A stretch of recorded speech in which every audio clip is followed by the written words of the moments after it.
So you can say that this is the animal that comes with the history of breeding.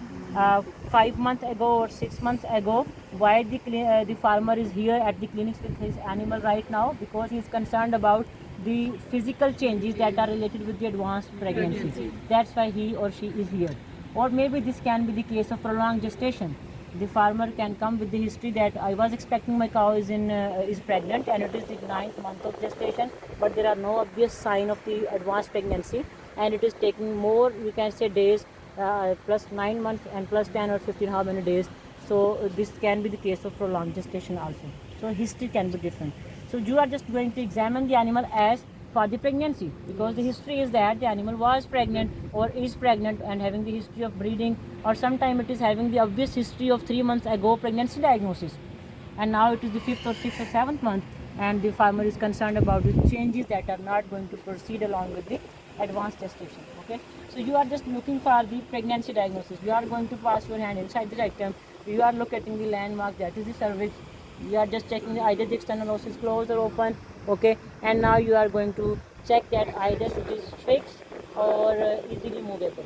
You are looking for the retraction tract. So at this time this is somewhat difficult.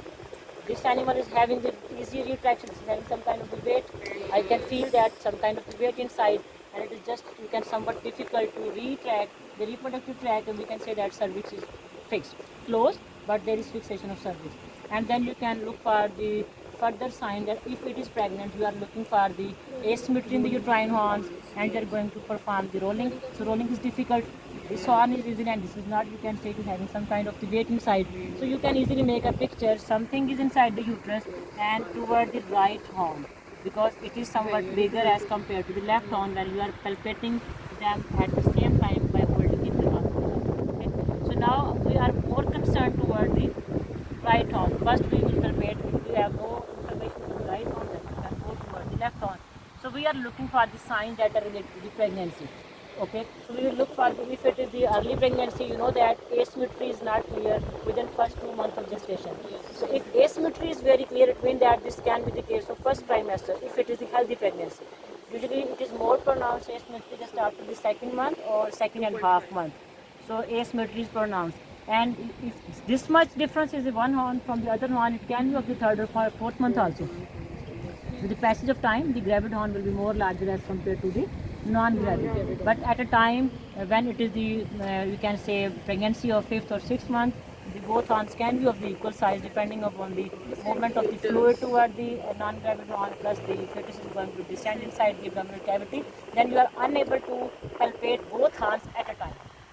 Okay, so we are just going to look for the, if I am talking about the amniotic vesicle, there is no need to check the amniotic vesicle because there is clear asymmetry.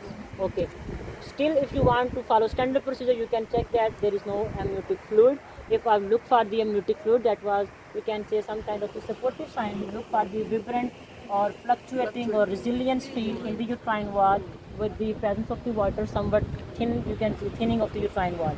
So there is no more, you can say, fluid inside the uterus. There is no, you can say, resilience or vibration in the uterine wall or fluctuation with the movement of the fluid. It means that there is, you can say, no more sufficient fluid inside the uterus. Okay, we are looking for the membrane slip test. If you are going to palpate the membrane slip test in the both horns, you can check right up to 2.5 months. So there is no membrane slip test. It means that the fetal membranes, if it is the case of mummification, the fetal membranes are, you can say, shriveled or shrinkled. Okay, they are just resolved. The amniotic fluid is resolved. The cotyledons are not palpable. You can look for the placentomes. The placentomes are no more palpable.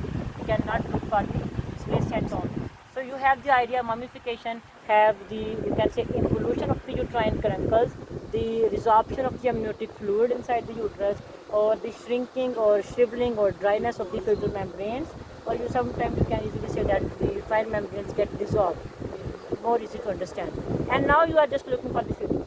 What we have only, that is now the fetus. No placentome, no amniotic vesicle, no fetal membranes, and then you have the fetus. If you look for the fetus, fetus is just, you can say, feel like a dried mass that is, you can say, having the skin tightly attached with the bones. Okay, so you are feeling that somewhat, you can say, dry or stiff mass, or sometimes we can say that the amorphous solid mass. It is not having the defined or shape or texture of the live fetus. Okay, so it means that the fetus is dead. There is a resorption of the amniotic fluid. There is the, you can say, shrinking or stripping of the fetal membranes. There is the resorption of the proteins. So if we go for the palpation of the ovaries, right now the ovaries are, you know, absent over here. So they are just missing due to the cutting at the wrong place. Okay, so we can have this CL at any of the ovary, at any of the ovary, or just on the ovary that is insulated to the.